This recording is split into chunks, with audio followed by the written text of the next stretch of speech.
Chapter 5. In the low-ceilinged canteen, deep underground, the lunch queue jerked slowly forward. The room was already very full and deafeningly noisy. From the grill at the counter, the steam of stew came pouring forth, with a sour metallic smell which did not quite overcome the fumes of Victory gin. On the far side of the room there was a small bar, a mere hole in the wall, where gin could be bought at 10 cents the large nip. "Just the man I was looking for," said a voice at Winston's back. He turned round. It was his friend Syme, who worked in the research department. Perhaps friend was not exactly the right word. You did not have friends nowadays, you had comrades. But there were some comrades whose society was pleasanter than that of others. Syme was a philologist, a specialist in newspeak. Indeed, he was one of the enormous team of experts now engaged in compiling the 11th edition of the Newspeak Dictionary. He was a tiny creature, smaller than Winston, with dark hair and large, protuberant eyes, at once mournful and derisive, which seemed to search your face closely while he was speaking to you. "I wanted to ask you whether you got any razor blades," he said. "Not one," said Winston, with a sort of guilty haste. "I've tried all over the place. They don't exist any longer." Everyone kept asking you for razor blades. Actually, he had 2 unused ones, which he was hoarding up. There had been a famine of them for months past. At any given moment, there was some necessary article which the party shops were unable to supply. Sometimes it was buttons, sometimes it was darning wool, sometimes it was shoelaces. At present, it was razor blades. You could only get hold of them, if at all, by scrounging more or less furtively on the free market. "I've been using the same blade for 6 weeks, he added untruthfully. The queue gave another jerk forward. As they halted, he turned and faced Syme again. Each of them took a greasy metal tray from a pile at the edge of the counter. "Did you go and see the prisoners hanged yesterday?" said Syme. "I was working," said Winston indifferently. "I shall see it on the flicks, I suppose." "A very inadequate substitute," said Syme. His mocking eyes roved over Winston's face. "I know you," the eyes seemed to say. "I see through you. I know very well why you didn't go to see those prisoners hanged." In an intellectual way, Syme was venomously orthodox. He would talk with a disagreeable gloating satisfaction of helicopter raids on enemy villages, the trials and confessions of thought criminals, the executions in the cellars of the Ministry of Love. Talking to him was largely a matter of getting him away from such subjects, and entangling him, if possible, in the technicalities of newspeak, on which he was authoritative and interesting. Winston turned his head a little aside to avoid the scrutiny of the large dark eyes. "It was a good hanging," said Syme reminiscently. "I think it spoils it when they tie their feet together. I like to see them kicking. And above all, at the end, the tongue sticking right out, and blue, a quite bright blue. That's the detail that appeals to me." "Next, please," yelled the white-aproned pro with the ladle. Winston and Syme pushed their trays beneath the grill. Onto each was dumped swiftly the regulation lunch. A metal pannikin of pinkish-grey stew, a hunk of bread, a cube of cheese, a mug of milkless Victory coffee, and 1 saccharine tablet. "There's a table over there, under that telescreen," said Syme. "Let's pick up a gin on the way." The gin was served out to them in handleless china mugs. They threaded their way across the crowded room and unpacked their trays onto the metal-topped table, on one corner of which someone had left a pool of stew, a filthy liquid mass that had the appearance of vomit. Winston took up his mug of gin, paused for an instant to collect his nerve, and gulped the oily-tasting stuff down. When he had winked the tears out of his eyes, he suddenly discovered that he was hungry.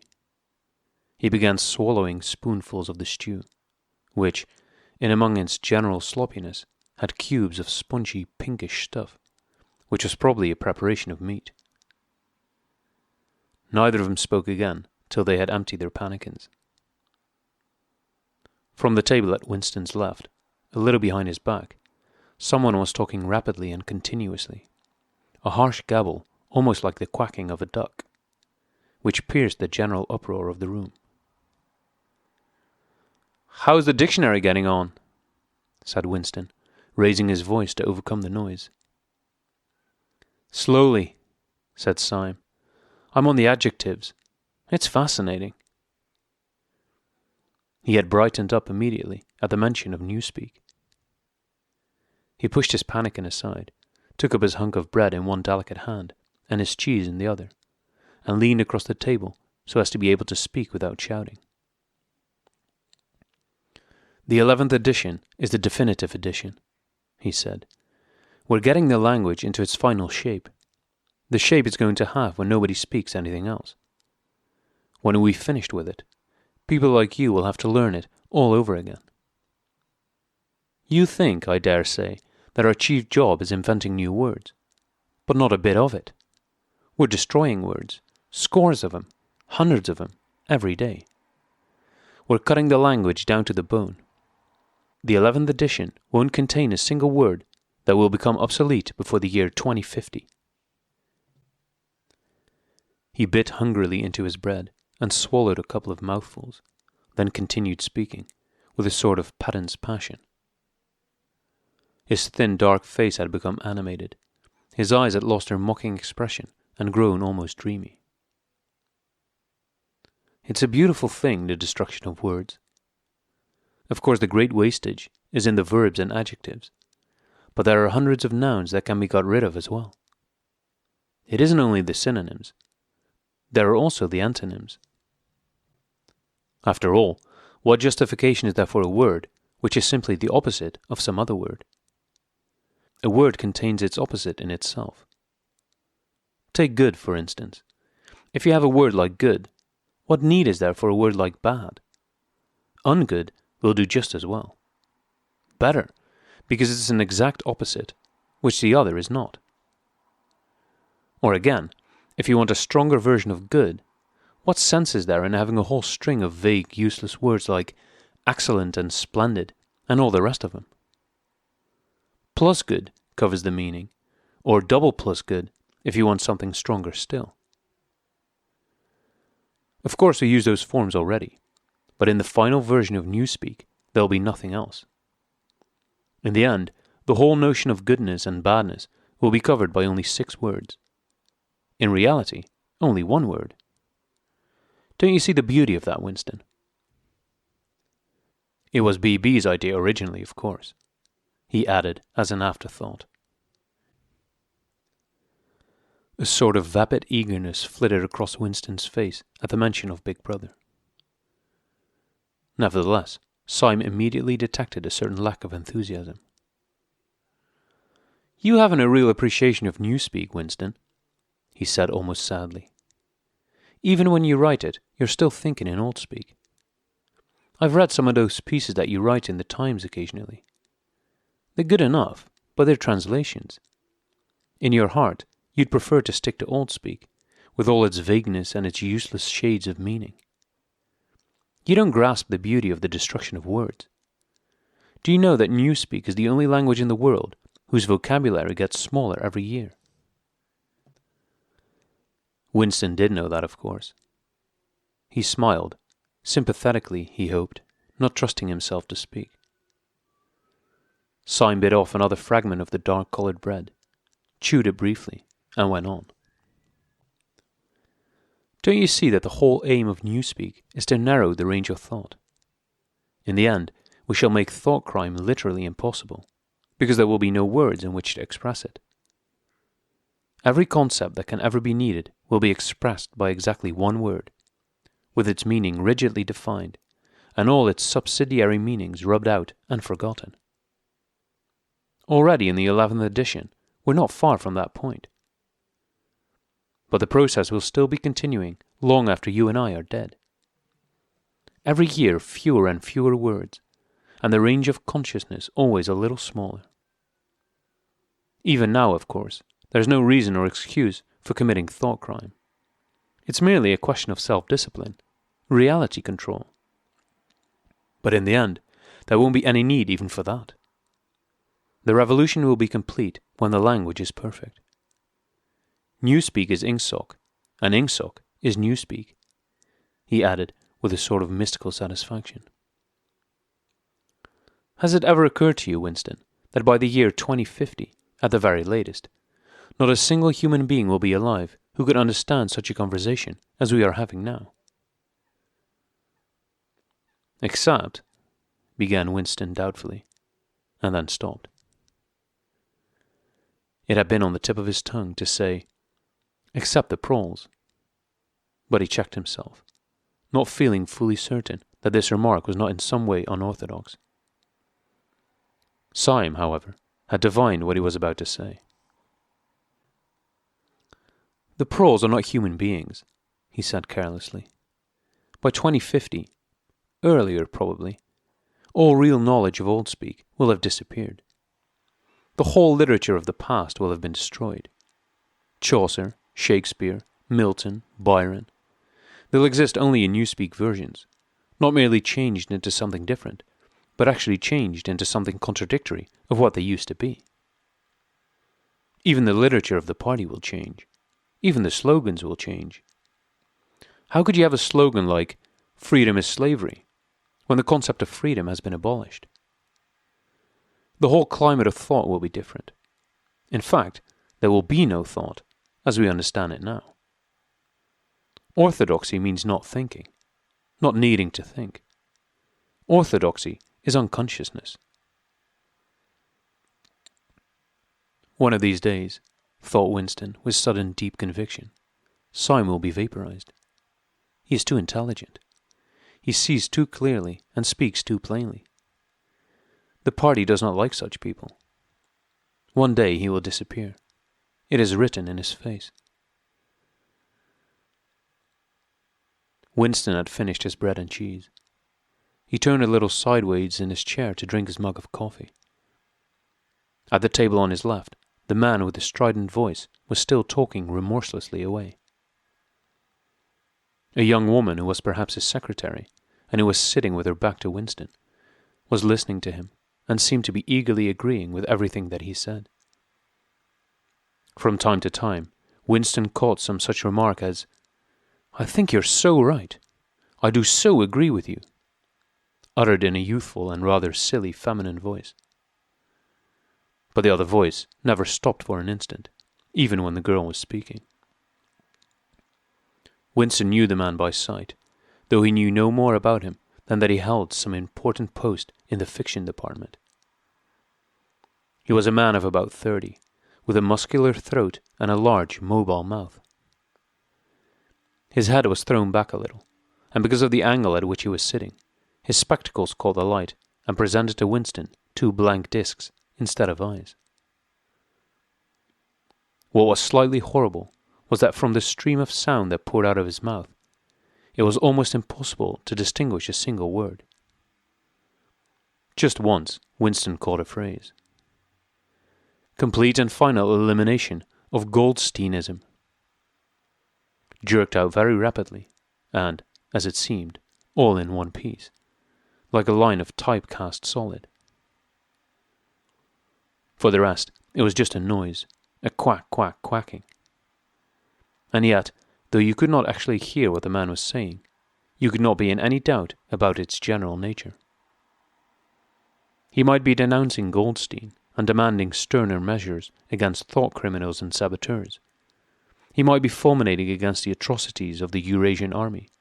He might be praising Big Brother or the heroes on the Malabar front. It made no difference.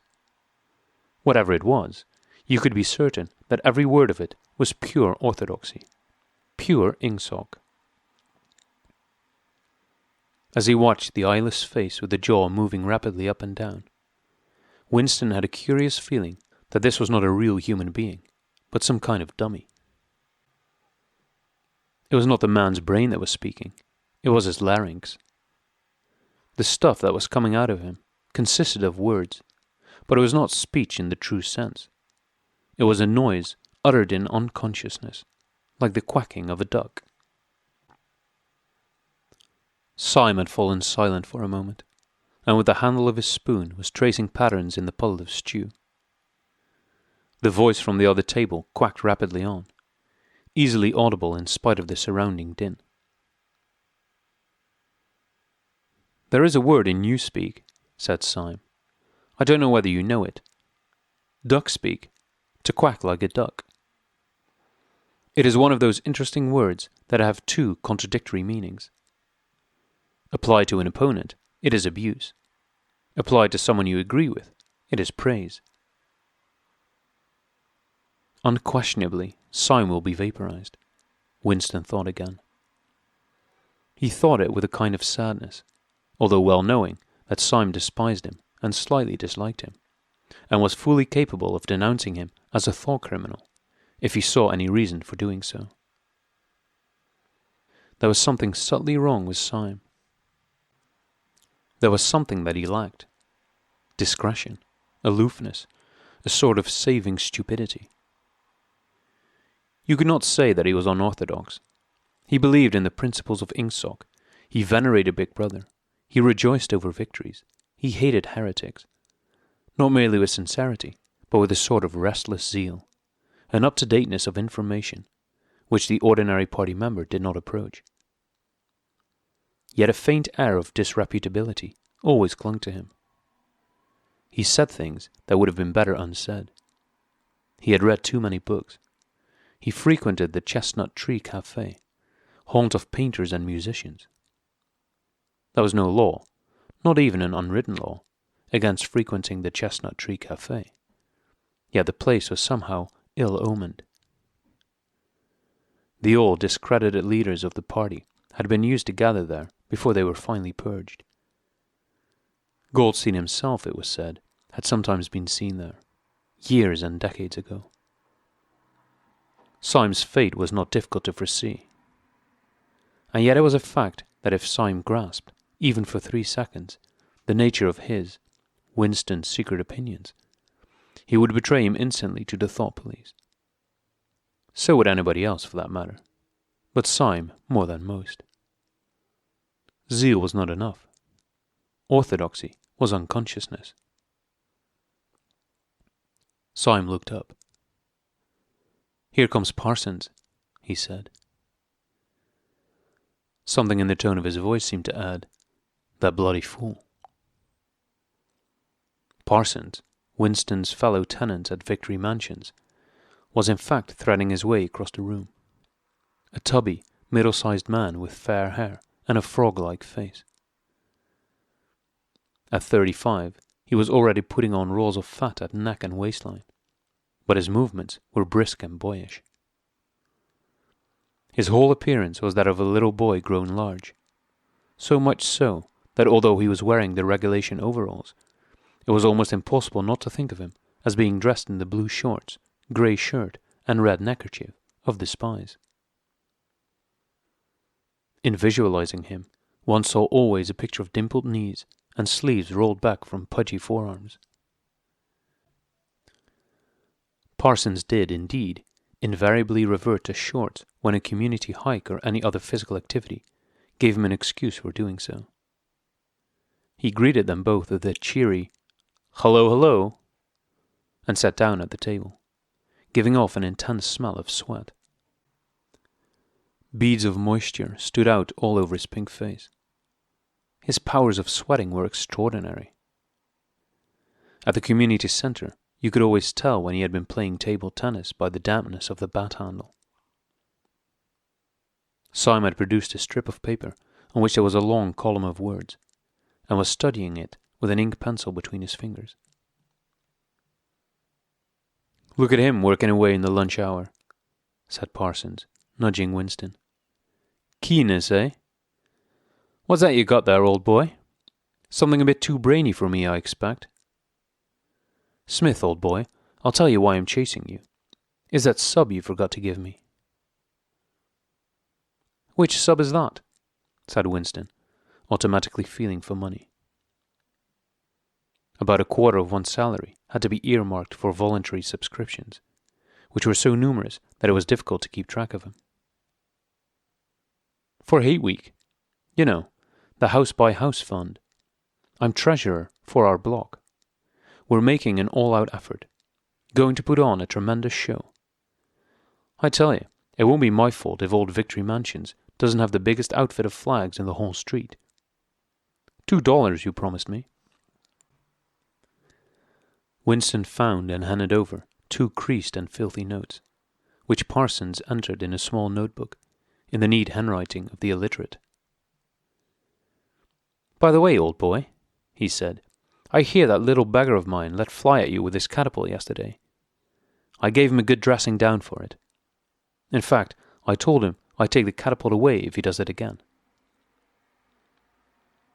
I think he was a little upset at not going to the execution, said Winston. Well, what I mean to say shows the right spirit, doesn't it? Mischievous little beggars they are, both of them, but talk about keenness. All they think about is the spies, and the war, of course. Do you know what that little girl of mine did last Saturday, when her troop was on a hike out Berkhamsted way? She got 2 other girls to go with her, slipped off from the hike, and spent the whole afternoon following a strange man. They kept on his tail for 2 hours, right through the woods, and then, when they got into Amersham, handed him over to the patrols. What did they do that for? Said Winston, somewhat taken aback. Parsons went on triumphantly. My kid made sure he was some kind of enemy agent. Might have been dropped by parachute, for instance. But here's the point, old boy. What do you think put her onto him in the first place? She spotted he was wearing a funny kind of shoes. Said she'd never seen anyone wearing shoes like that before. So the chances were he was a foreigner. Pretty smart for a nipper of 7, eh? What happened to the man? Said Winston. That I couldn't say, of course, but I wouldn't be altogether surprised if... Parsons made the motion of aiming a rifle and clicked his tongue for the explosion. Good, said Syme abstractedly, without looking up from his strip of paper. Of course we can't afford to take chances, agreed Winston dutifully. What I mean to say, there is a war on, said Parsons. As though in confirmation of this, a trumpet call floated from the telescreen just above their heads. However, it was not the proclamation of a military victory this time, but merely an announcement from the Ministry of Plenty. Comrades! Cried an eager, youthful voice. Attention, comrades! We have glorious news for you. We have won the battle for production. Returns now completed of the output of all classes of consumption goods show that the standard of living has risen by no less than 20% over the past year. All over Oceania this morning, there were irrepressible, spontaneous demonstrations when workers marched out of factories and offices and paraded through the streets with banners voicing their gratitude to Big Brother for the new, happy life which his wise leadership has bestowed upon us. Here are some of the completed figures. Foodstuffs. The phrase, our new happy life, recurred several times. It had been a favourite of late with the Ministry of Plenty. Parsons, his attention caught by the trumpet call, sat listening with a sort of gaping solemnity, a sort of edified boredom. He could not follow the figures, but he was aware that they were in some way a cause for satisfaction. He had lugged out a huge and filthy pipe, which was already half full of charred tobacco. With a tobacco ration at 100 grams a week, it was seldom possible to fill a pipe up to the top. Winston was smoking a Victory cigarette, which he held carefully horizontal. The new ration did not start till tomorrow, and he had only 4 cigarettes left. For the moment, he had shut his ears to the remoter noises, and was listening to the stuff that streamed out of the telescreen. It appeared that there had even been demonstrations to thank Big Brother for raising the chocolate ration to 20 grams a week. And only yesterday, he reflected, it had been announced that the ration was to be reduced to 20 grams a week.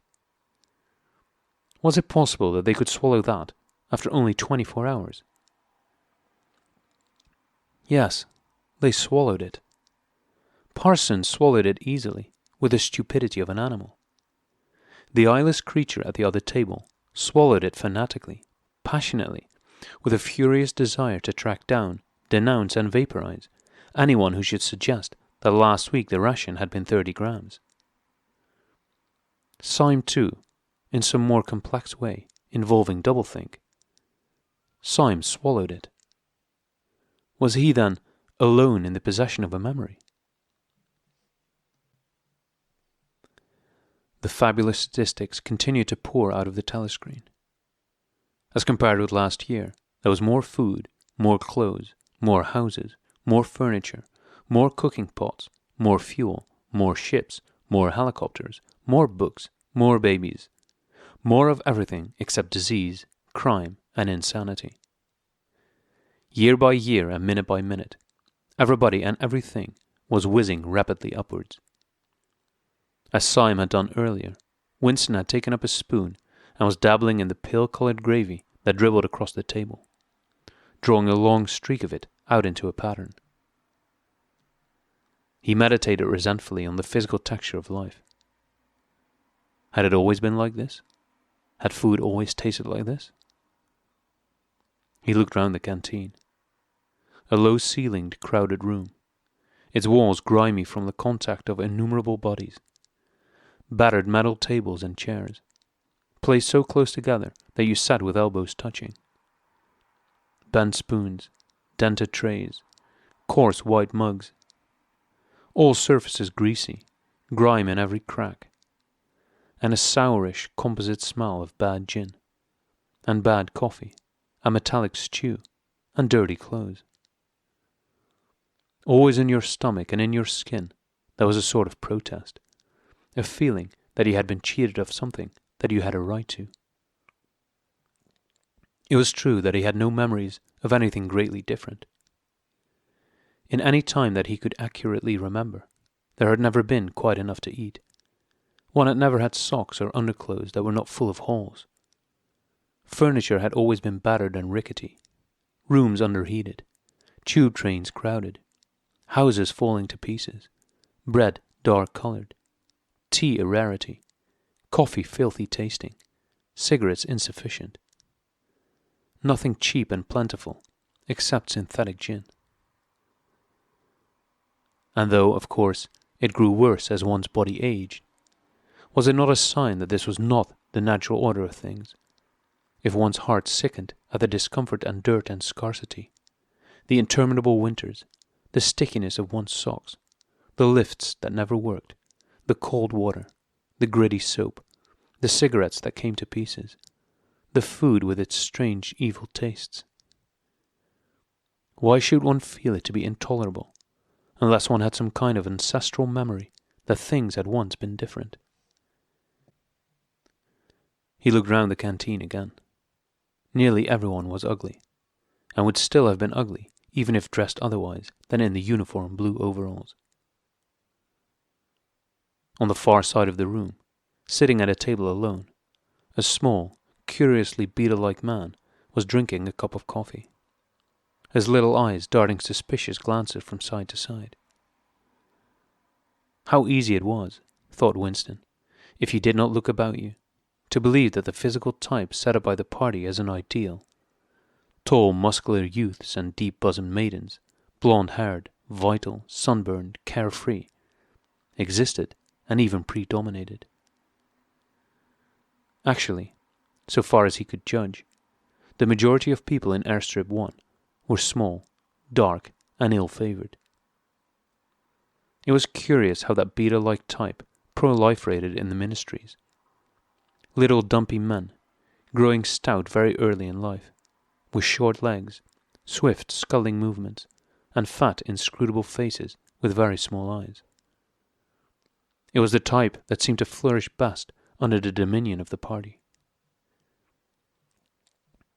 The announcement from the Ministry of Plenty ended on another trumpet call and gave way to tinny music. Parsons, stirred to vague enthusiasm by the bombardment of figures, took his pipe out of his mouth. "The Ministry of Plenty's certainly done a good job this year," he said with a knowing shake of his head. "By the way, Smith, old boy, I suppose you haven't got any razor blades you can let me have?" "Not one," said Winston. "I've been using the same blade for 6 weeks myself." "Ah well, just thought I'd ask you, old boy." "Sorry," said Winston. The quacking voice from the next table, temporarily silenced during the ministry's announcement, had started up again, as loud as ever. For some reason, Winston suddenly found himself thinking of Mrs. Parsons, with her wispy hair and the dust in the creases of her face. Within 2 years, those children would be denouncing her to the thought police. Mrs. Parsons would be vaporized. Syme would be vaporized. Winston would be vaporized. O'Brien would be vaporized. Parsons, on the other hand, would never be vaporized. The eyeless creature with the quacking voice would never be vaporized. The little beetle-like men who scuttled so nimbly through the labyrinthine corridors of ministries, they too would never be vaporized. And the girl with dark hair, the girl from the fiction department, she would never be vaporized either. It seemed to him that he knew instinctively who would survive and who would perish. Though just what it was that made for survival, it was not easy to say.